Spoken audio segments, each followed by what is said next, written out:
Você já olhou se nos seus contratos tem lá uma cláusula de livre negociação? Sul América tem 2 anos que não reajusta. Como assim? Não é? Como assim? Será que pode? Será que ela que é dona do cliente, ela pode tudo? Será? Quem é meu aluno lembra que eu passei, que nós temos a Lei 13.003 de 2014 e a Resolução 512 de dezembro de 2022, que fala sobre o reajuste. Você já olhou se nos seus contratos tem lá uma cláusula de livre negociação? Então, primeiro, será que no seu contrato, Tia Naras vive falando, contrato, mas eu sei que vocês são diferenciados, que vocês já leem contrato. Pessoal que eu vou aí dar consultoria não lê contrato. Para vocês entenderem que o prestador não está à deriva, não. Não tem ninguém por nós, não. Não é assim, não, né? A 13.003 de 2014 veio justamente para fazer essa mediação do relacionamento entre prestador e operadora, tá? E se preparem que vai vir aí novos meios de remuneração. Já falei sobre isso com vocês numa outra live, vou falar mais. Mas nós estamos na última semana de negociação. Vocês estão recebendo as respostas? Quando eu entrei anteriormente, teve pessoas que falou que o IPCA do período foi 3,23. Não foi, viu? Foi 4,66. Vocês têm que usar a calculadora Cidadão lá do site do Banco Central, tá bom? E aí você faça dos 12 últimos meses. A livre negociação, ela acontece de 1º de janeiro até agora, 30 de março. Você mandou suas propostas? Então é agora, tá? Caso não haja negociação, qual que tem que ser o reajuste? O que diz a lei? Não é? Você acha que saber da lei é muito importante? Te ajuda? Eu acho demais, gente. Te dá uma segurança, você deixa de ser vítima, não é? Da desinformação. Nada mais nos destrói. Não, a gente mesmo se destrói, mas daí a desinformação.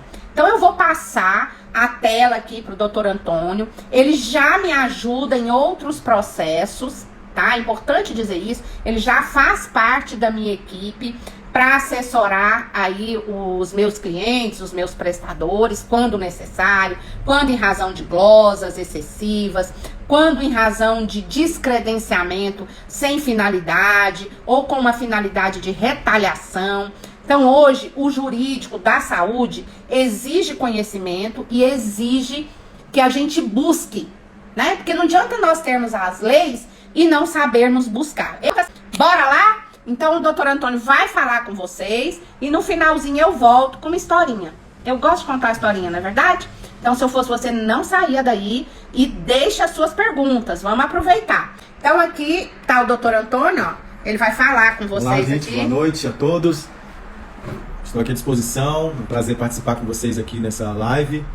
E é um assunto muito polêmico, muito interessante. Estou aqui para servi-los. Lei inicial que rege a relação entre as prestadoras e operadoras é o contrato. O contrato, basicamente, é o acerto, onde se define o objeto, né, qual o serviço que vai ser prestado aos beneficiários da operadora, onde se define as cláusulas de remuneração, né, onde se define também aqueles atos e procedimentos que precisam ser expressamente autorizados, né, além das questões de procedimento para o faturamento do pagamento, ou seja, como vai se dar o pagamento, como vai ser o faturamento, os prazos para contestação da fatura apresentada, das glosas apresentadas, os prazos para o recurso da glosa e a resposta da operadora em relação ao recurso feito pela prestadora. Então, é importante vocês fixarem que toda a relação entre operadora e prestadora está basicamente no contrato entre as partes.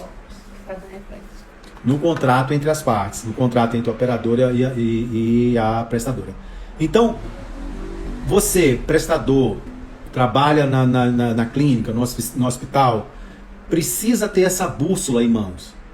A sua bússola é o contrato. É no contrato que você entende de que forma você vai se relacionar com a operadora. E esse contrato, ele, depois da Lei 13.003, ele passou a ser obrigatório. Ele não é uma opção. Porque existem contratos que são opcionais, você pode fazer ou não. Por exemplo, contrato de locação. Não é obrigatório que ele esteja escrito. Você pode alugar um apartamento só verbalmente.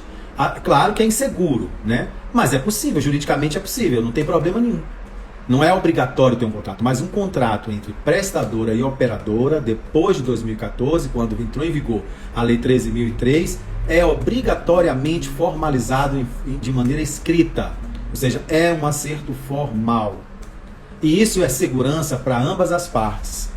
Então é preciso que o prestador se conscientize disso, que ele tem como bússola da relação entre a prestadora e a operadora o contrato. Não há não há, vamos dizer, administrador de prestadora de serviço que não conheça o contrato. É preciso conhecer o contrato. É preciso saber as cláusulas que estão no contrato, porque é ali onde estão as regras entre as duas partes. Eventualmente, como a Nara acabou de falar, ela me solicita muitas vezes por algumas questões que vão esbarrar lá nas dúvidas jurídicas, ela me solicita às vezes com a seguinte pergunta: mas doutor Antônio, algum momento a operadora disse que não ia fazer o reajuste porque aqui não constou no contrato, aquilo não está dentro do contrato, ou fez um valor menor no contrato, ou qualquer coisa. É importante fixar a seguinte questão: as leis, elas obedecem a uma hierarquia. Por exemplo, um contrato ele não pode regrar algo que contraria a lei. Vamos supor, só um minutinho, acho que está tendo uma pergunta aqui. A pergunta, licença, vou precisar do óculos, logo eu tiro para não dar o reflexo aí, mas dá licença, gente. Aqui tem uma pergunta da Alice. Eu posso usar o contrato como respaldo para recurso de glosa? Como? Claro, não só pode, como deve. O contrato deve regrar toda a questão da glosa, como citar os prazos que elas estabelecem, não só os prazos para a glosa, os prazos para o recurso de glosa, os prazos para a resposta ao recurso de glosa, os prazos para o pagamento. Então, toda a questão delicada, sensível da glosa tem que estar no contrato. Então, é ali que você vai saber lidar com a operadora, a partir do que está no contrato. Evidentemente que o contrato ele tem uma limitação, porque o contrato, a princípio, ele é livre entre as partes. Ele diz respeito à relação civil entre as duas partes. Quais são as duas partes? A operadora, que é necessariamente uma pessoa jurídica, e a prestadora, que na maioria das vezes é uma pessoa jurídica, mas pode ser um profissional autônomo também. De qualquer forma, essas duas partes estão com o contrato estabelecido, e esse contrato tem o dever de estar adstrito à lei e também as normas estabelecidas pela ANS. Então você não pode estabelecer no contrato algo que contraria a RN, as RNs. Não pode estar no contrato algo que contraria a legislação. Por exemplo, 3% do IPCA. Isso, agora a Nara está aqui me dando uma dica. 3% do IPCA, colocou 3% do IPCA. Bom, há possibilidade de ser menos, mas veja bem, a pessoa que vai negociar, o prestador, ele precisa colocar a seguinte questão para ele. Se a ANS, que é a agência máxima de regulação das relações entre operadora, prestadoras e beneficiários, estabelece como patamar mínimo o índice do IPCA, então eu acho que é inteligente que a pessoa negocie pelo menos querendo aquele mínimo, porque se tudo der errado, eles dizem, então tá bom, já que você, operadora, não aceita, eu vou aplicar aquilo que a ANS me determina através da Lei 13.003, que é o valor acumulado dos 12 últimos meses do IPCA. Então é inteligente que a pessoa utilize, se você tiver pergunta, você pode me alertar, que eu estou sem óculos, por gentileza? É importante, é inteligente que a pessoa utilize como piso de negociação o valor acumulado dos 12 últimos meses do IPCA, né? Aquilo ali é o piso, é o ponto de partida, né? Você tenta ir além. Se não der, você vai, então, aplicar aquele valor mínimo.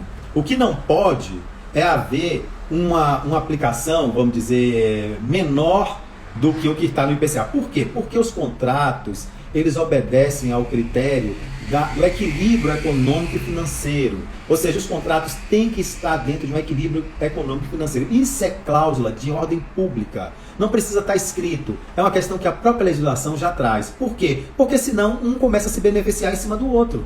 Se aquilo perde o equilíbrio econômico, se o contrato perde o equilíbrio econômico e financeiro, alguém está tirando vantagem em cima do outro. E é isso que a ANS está aí para evitar. A ANS não quer que isso aconteça. Tem aqui uma pergunta de uma participante que é a Moraes Andreu. Moraes Andreu. É o Andrew. É o Andrew, lá né? do laboratório. Como proceder com a operadora que não responde os recursos de glosa no prazo determinado em contrato? Ótimo. Bom, se a operadora não responde aos prazos, ela incorre em falta, vamos dizer, em ilegalidade.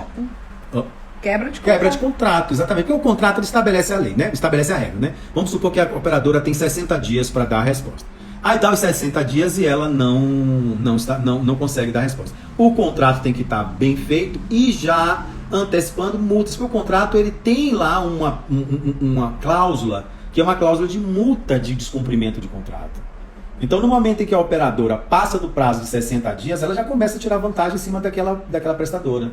E isso é uma quebra contratual que está passivo de multa, que essa multa deve estar contida, deve estar prevista dentro do contrato. Tem um jurídico atuante, E né? tem que ter um jurídico atuante, naturalmente, que possa conversar inicialmente, claro que tem que ter uma conversa, vamos dizer, firme, mas de uma maneira, vamos dizer, razoável, né? Mantendo sempre a razoabilidade, mas com a firmeza, né? A Nara sempre fala assim que conhecimento, como é que é, Nara? Conhecimento é poder, né? Uhum. Conhecimento é poder. Então é isso que a gente está aqui fazendo nessa live com vocês. Transmitindo conhecimento para que vocês se empoderem, né?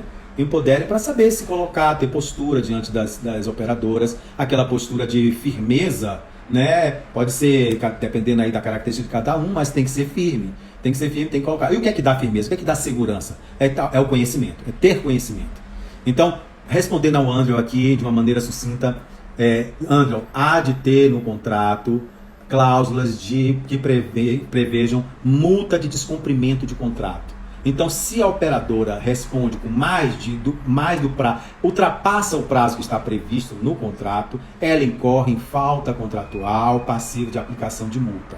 Sempre essas multas devem ser estabelecidas com razoabilidade. Não vai estabelecer uma multa para arrebentar o outro lado, né? Mas pelo menos para, vamos dizer, chamar atenção, cutucar. Não, se é passado aqui, eu tenho aqui a legislação, o contrato a meu favor, e vou ter que fazer a aplicação, além da cobrança da fatura, o valor corrigido e o valor da multa correspondente prevista no contrato. Aqui tem outra pergunta. Aqui tem uma outra pergunta.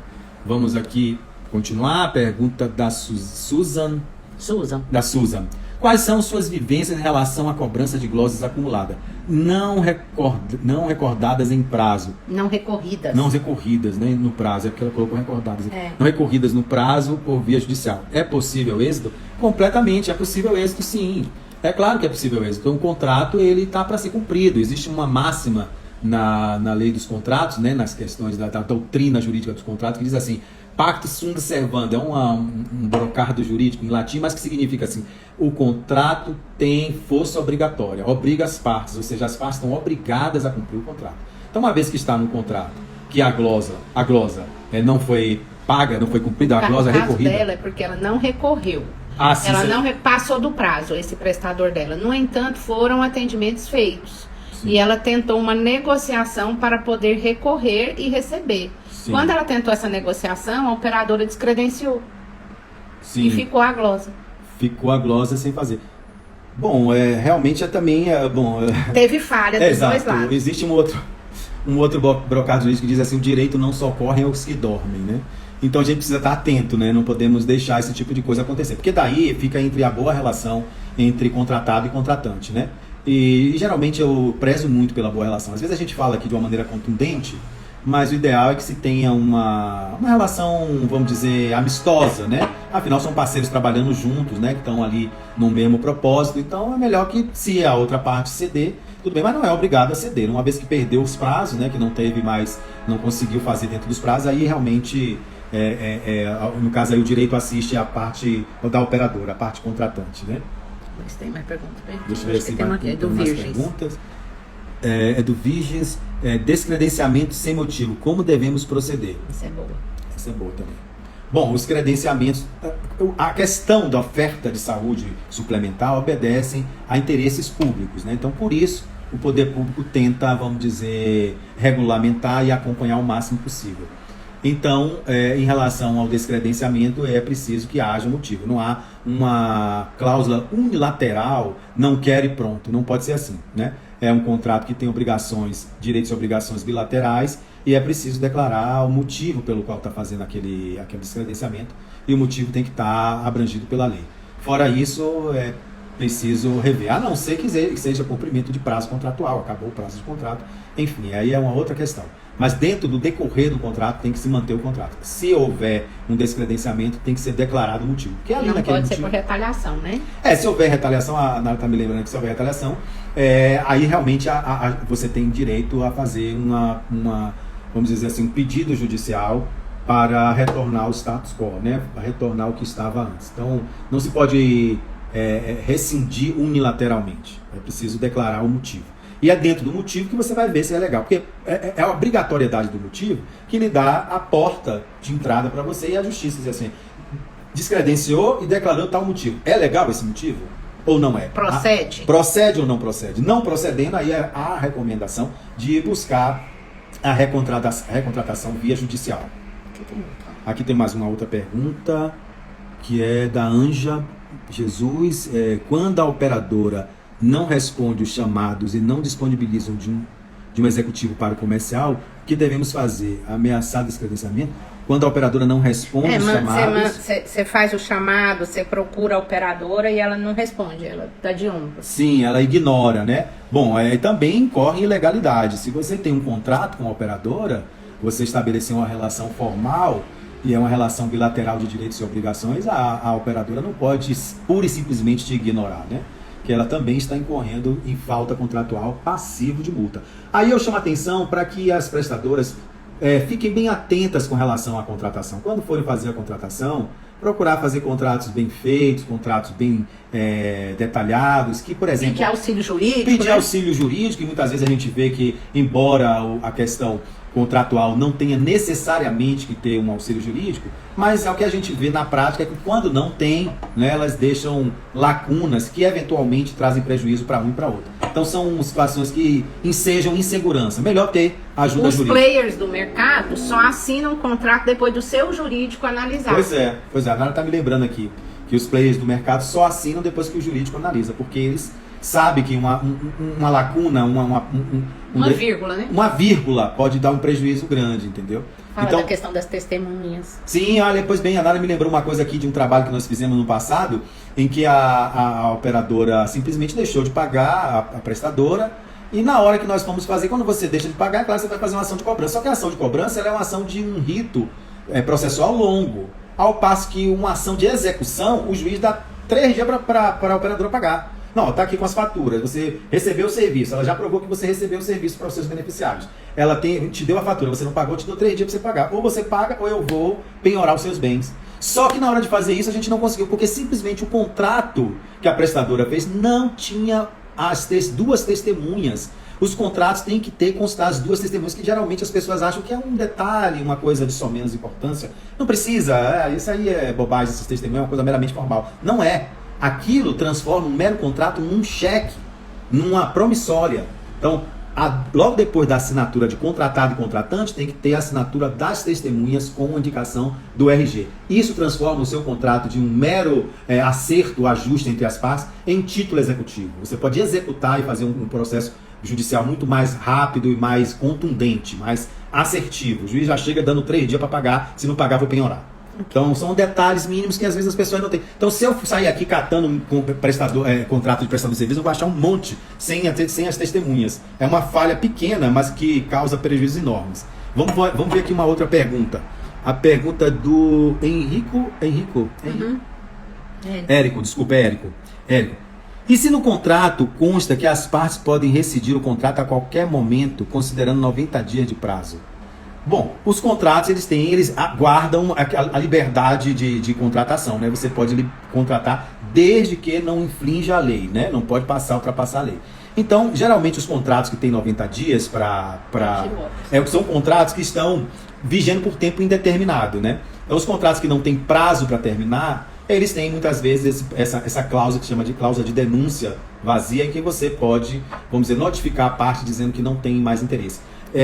Érico, essa sua pergunta é um pouquinho, eu vou ficar te devendo, porque no seu caso eu precisava ver um pouquinho o contrato para eu poder ter uma ideia mais assim, vamos dizer, conseguir colocar melhor para você, porque aqui mas a ANS diz que ele tem, para descredenciar, ela tem que ter outro prestador. Sim, muito bem, a Nara lembrou muito bem. Para descredenciar, é preciso com que exista outro prestador na região à altura, no mesmo nível, que tenha condições de ofertar para aquela carteira de beneficiários da operadora o mesmo grau de serviço que vinha sendo prestado por aquela prestadora que, vamos dizer, vem a ser possivelmente descredenciada. Se isso não acontecer, a justiça manda retornar o credenciamento para a operadora. Multa. E paga a multa, porque é quebra de contrato, implica em multa contratual. Aqui tem uma outra. Deixa eu ver. Então, Érico, eu vou pedir desculpa ao Érico, porque assim, não dá para explicar totalmente a sua pergunta. Mas podemos conversar depois, pode procurar por mim. Pode mandar direct, né? Isso, pode mandar direct, pode perguntar por mim através da Nara, e a gente pode sentar e conversar para esclarecer melhor, porque às vezes é uma cláusula contratual que tem alguns detalhes aí que é preciso saber para te responder com mais firmeza, assim, com mais segurança, tá? Vamos ver aqui. Esse prazo... Pode ser menor de 90 dias? Pode ser menor de 90 dias. Mas, dependendo... Não, pela ANS, 60 dias no mínimo. Exato, a Nara está lembrando aqui, 60 dias no mínimo. Ou seja, porque a relação entre operadora e prestadora envolve terceiros beneficiários. Então, é preciso ter um prazo razoável para se reajustar, para se desligar, vamos dizer, se desligar de uma maneira que não cause prejuízo. Então, porque tem gente com tratamento continuado. Isso, tem essa questão do tratamento continuado. Por exemplo, você não pode, pessoas que estão com tratamento continuado, você não pode simplesmente, mesmo que haja um descredenciamento, você precisa manter o atendimento a essas pessoas. Por quê? Porque a vida humana, a saúde humana está em prevalência as questões, vamos dizer, econômicas, interesses econômicos que envolvem contratante e contratado. Então existem dispositivos que seguram o contrato, mesmo depois do descredenciamento, por um certo tempo. Vamos lá, tem aqui a Cleane Macário. Caso no contrato com a operadora não fale sobre o prazo de resposta do recurso, seria de 60 dias. Isso. Sim, seria de 60 dias, é o que a legislação determina. Aquilo que, o contrato, ele dá espaço para você regrar, mas aquilo não pode contrariar a legislação. Se há omissão, vale o que está na RN, vale o que está na lei. É o caso que nós estávamos falando sobre a questão do reajuste. Se não consegue, nos 90 dias, entabular um acordo de reajuste, vale o que a ANS estabelece, que é o reajuste através do IPCA. Que o IPCA, gente, a bem da verdade, não é nem reajuste, tá? É só acompanhamento da moeda. É só para não haver defasagem entre o que você presta serviço e o que você é remunerado. Então, você tem uma correção da moeda, que é o que? IPCA. Índice de preço ao consumidor amplo, ou seja, é uma correção da moeda, é uma contagem de inflação, né? Para você, por exemplo, ter um reajuste mínimo. Porque se você reajusta menos do que o IPCA, ou não, nem o IPCA nem nada, você começa a sair perdendo, porque a inflação está lá em cima, está andando. E você está abaixo do IPCA, você está perdendo. A operadora está ganhando em cima de você. Então, o que a ANS faz? Estabelece aquele mínimo, que é o acompanhamento da moeda. A correção monetária da moeda, não é nem um reajuste, é só para acompanhar a moeda. Agora, se você pega o IPCA e consegue um pouquinho além, aí é um reajuste. Aí já começa a ser um reajuste. O Érico falou de novo. Aqui o Érico está perguntando sobre descredenciamento justificado que está substituindo o prestador. A operadora precisa informar qual é esta operadora? Quem é o prestador? Não. Como é que é? Entende? É assim, ó, por exemplo, eu vou te descredenciar porque eu já tenho um outro prestador que me atende. Sim. Ele precisa dizer quem é o outro prestador? Não. Mas precisa ver por que ele está descredenciando. Está descredenciando porque seu ticket subiu? Isso não é uma razão. Pois é. Não pode haver a questão de prevalência por questão de preço, né? Como eu falei, o interesse público prevalece nessa relação entre operadora e prestadora, e isso é acompanhado pelo poder público através da ANS. Então, se ele... Peraí, deixa eu ler de novo sobre se o descredenciamento justificando que está substituindo o prestador. O operador precisa informar qual é prestador. Esta operadora. A operadora precisa informar? Se a operadora precisa informar qual é a prestadora? Sim, não necessariamente, mas você vai saber, né? E a questão é saber se aquela prestadora está à altura, né, da que foi descredenciada, né? E a operadora também, né? E a operadora também. Eu acho que a gente pode não pode conversar prejudicar. Não pode prejudicar É. nenhum dos lados, nem os beneficiários, né? Exatamente. Eu acho que o Érico, talvez a gente tenha que conversar a parte aí depois. É, Mas aí dá fica à uma vontade. olhada, né? Se quiser, a gente pode conversar melhor. A Anja de Eu novo. acho que você está passando alguma questão pontual aí, que é talvez melhor conversar em separado. Deixa eu ver a Ana aqui. A Anja, né? Uhum.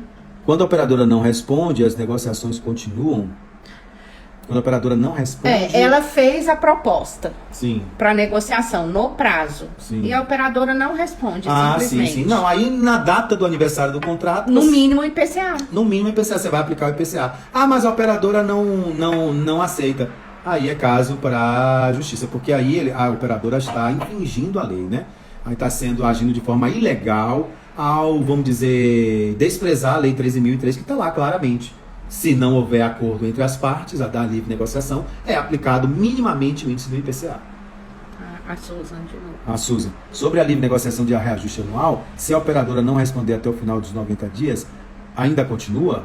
Pode ser finalizada após esse prazo? Não, a livre negociação acabou, aí agora é só o IPCA.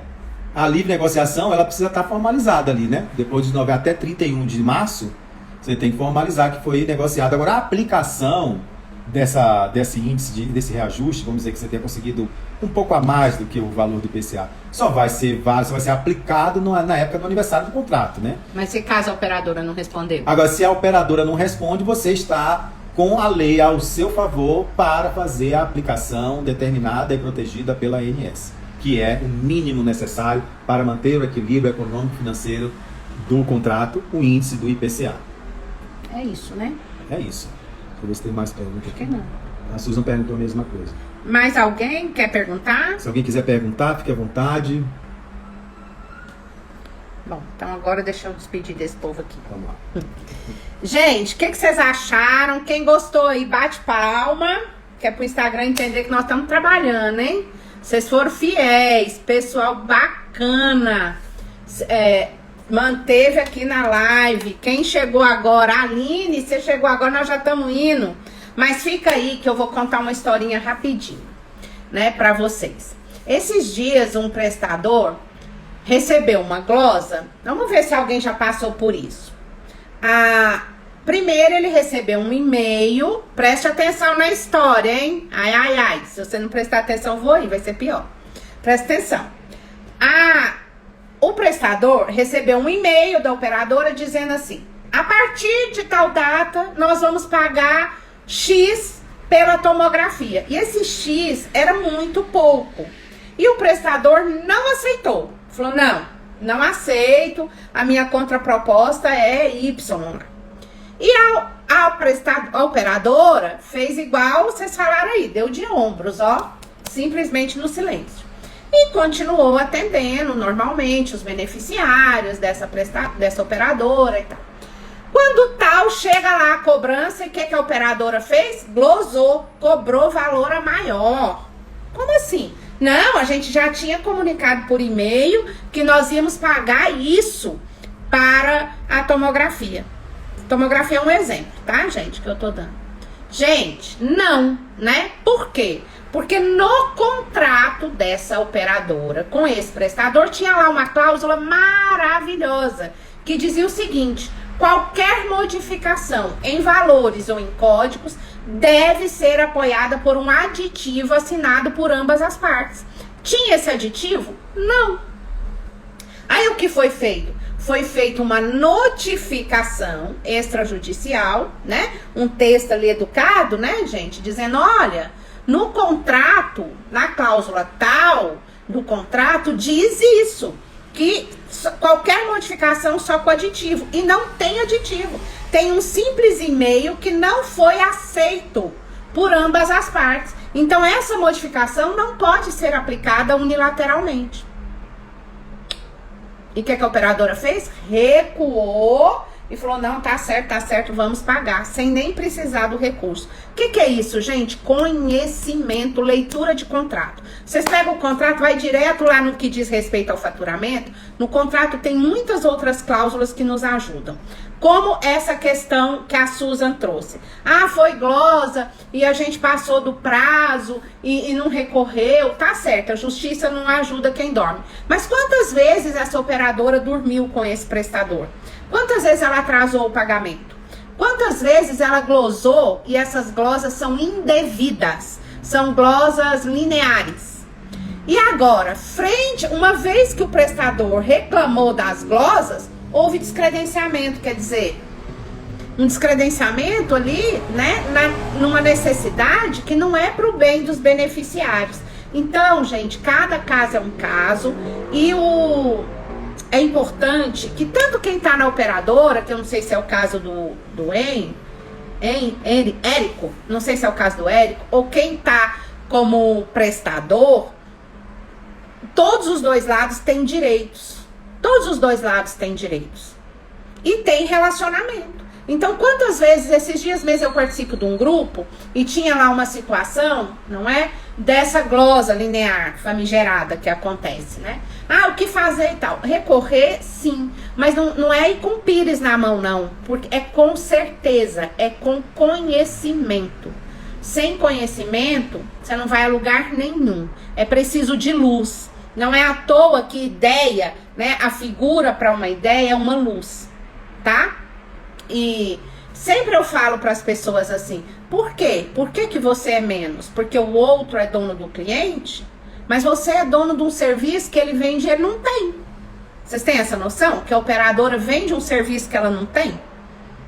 E que ela precisa de você para entregar o que ela vendeu? Então, todos os dois lados, um precisa do outro. Não existe quem é mais do que o outro. O que existe é um contrato celebrado entre as partes, que não tem ninguém bonzinho, ninguém inocente, né? A gente tem que parar de ser amador. Como pode uma clínica gigante ter um contrato que não tem a assinatura das testemunhas? Que não tem lá o RG e o CPF das testemunhas? Como pode? E isso é ser amador. Você vê que é uma solução simples, mas é ser amador. Né? E teve uma coisa aqui que o advogado falou, que é sempre tem que ser bom para os dois lados. Não pode ter prejuízo unilateral. Eu não posso, por exemplo, não existe essa justificativa da operadora chegar e falar assim, ah, é porque esse ano eu não cresci, sabe? Então eu não vou dar esse reajuste. Não, nós estamos negociando, eu posso até aceitar que fique menor do que o IPCA, posso até aceitar. Mas eu posso não aceitar. Isso é um problema dela. Aí é questão de relacionamento. Mas eu não posso pagar o prejuízo da operadora. Como a operadora também não pode pagar o meu prejuízo. Ok? Gente, deu pra aprender?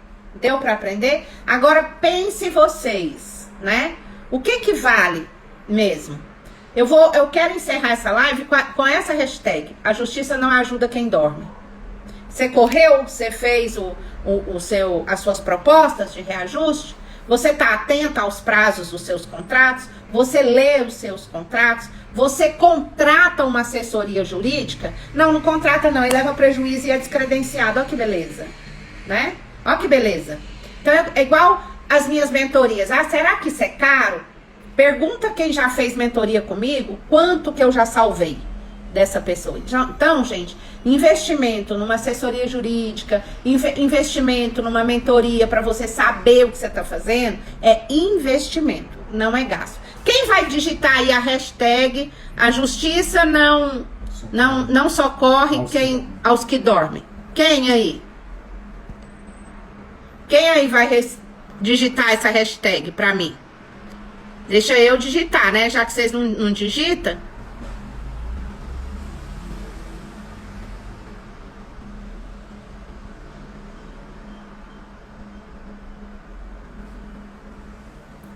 Eita, e eu ainda digito errado, é isso? Acho que aqui tá com algum... Não tá aparecendo o que eu digitei. A justiça não socorre aos que dormem.